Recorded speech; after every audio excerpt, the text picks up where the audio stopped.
Here to make a point, hammer a point home.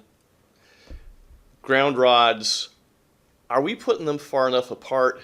You want to know, because everybody hates driving ground rods, but in the back of our minds we're wondering, are we really making a difference with these rods, or is that just a code way to torture helpers?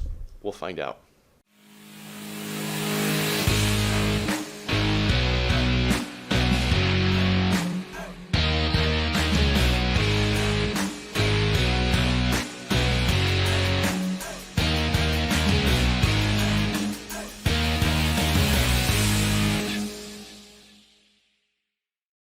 Here you go, ground rods. Talked about the intro.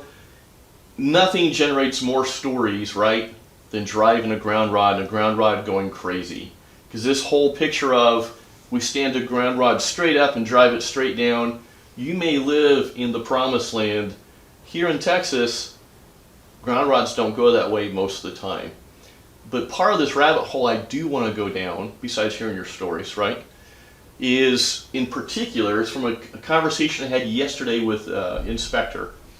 And it's 253A3, the informational note. So I understand the informational notes are not technically enforceable as code. However, when they put an informational note in the text, I'm curious why. That took extra time, effort, a bunch of old people sitting around a table, somebody figured that out, put it in there anyways. So in the 2020 NEC, for a supplemental electrode, it says multiple rod pipe plate electrodes, blah, blah, blah. They shall not be less than, of course, 6 feet apart. So the informational note is this.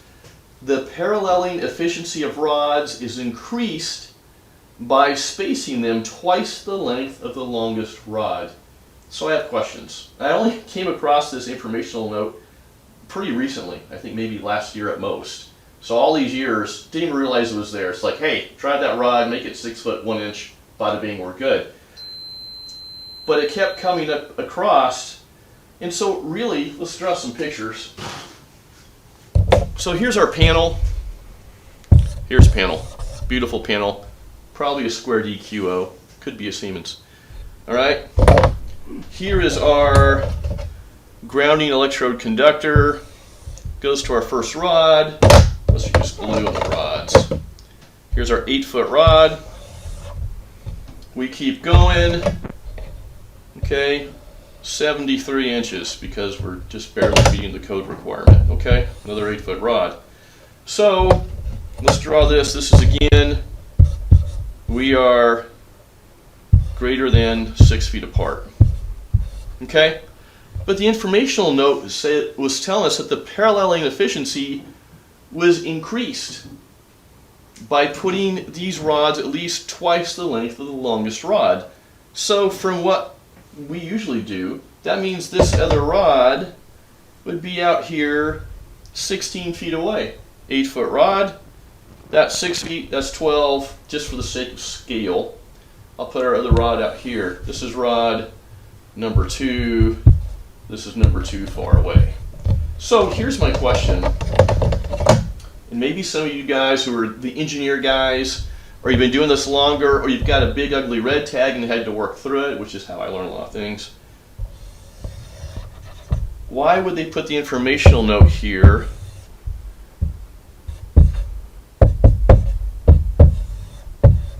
but not enforce it? So discussion with the building inspector yesterday was he was complimenting my guys because they drove their rods at a slight angle away from each other, which is really practical because if they're only 6 feet away and they're 8-foot rods and you drive them towards each other, obviously you lose your clearance from each other. They're basically almost crossing. Okay, could be, not really. And I brought this informational note. He wasn't necessarily familiar with that.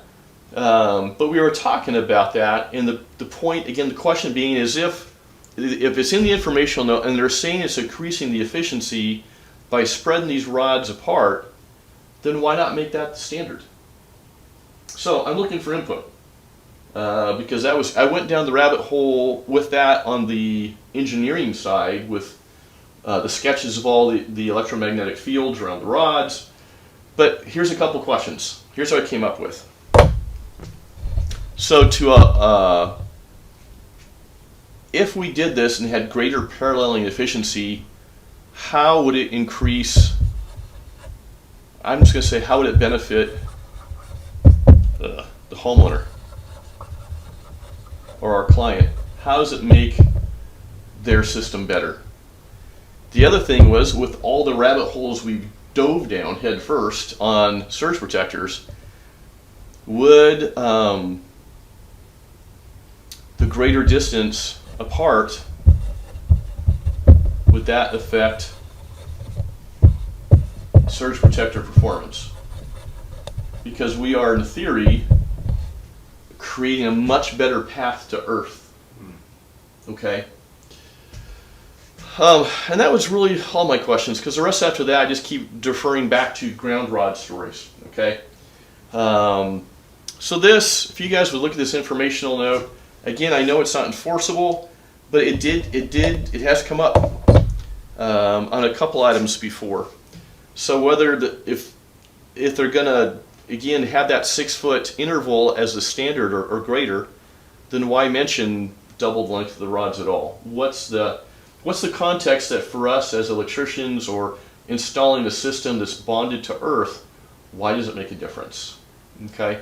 So the second thing is, I'm going to click this right now. Click like and subscribe. Don't forget that.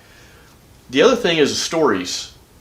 Love ground rod stories, because there's rarely a story where somebody says, hey, guess what happened today? I drove my ground rod and was in less than 10 minutes. Usually you do that and you go, at least here in Texas, you buy a lottery ticket. What I have heard is stories where we did once where we apparently were driving a rod, me and the helper taking turns because it was a hard drive. It was going, but not great. It was one of those things where we took a Sharpie and marked it 4 inches above the ground. So after we whacked it for 50 times, we looked to see how much that line had moved. It was that slow. So we're doing that. We're 2/3 of the way in finally, and we had put it at an angle because it was in a place where there was shale or limestone, probably about 4 feet. So what happened is we were driving at an angle, and all of a sudden my helper goes, hey, something just poked me in the foot. Ground rod had skipped off the shale and then curved and come back up behind him, and he stepped back on the end of that thing, poking back out. It had done a U-turn. Super discouraging, but lots of stories like that, unfortunately, with ground rods, and why we have never found a better way to bond our electrical system to the Earth besides 8-foot-long pieces of steel and copper. Look forward to your comments, old Sparky stories. Why? Let me know. Take care.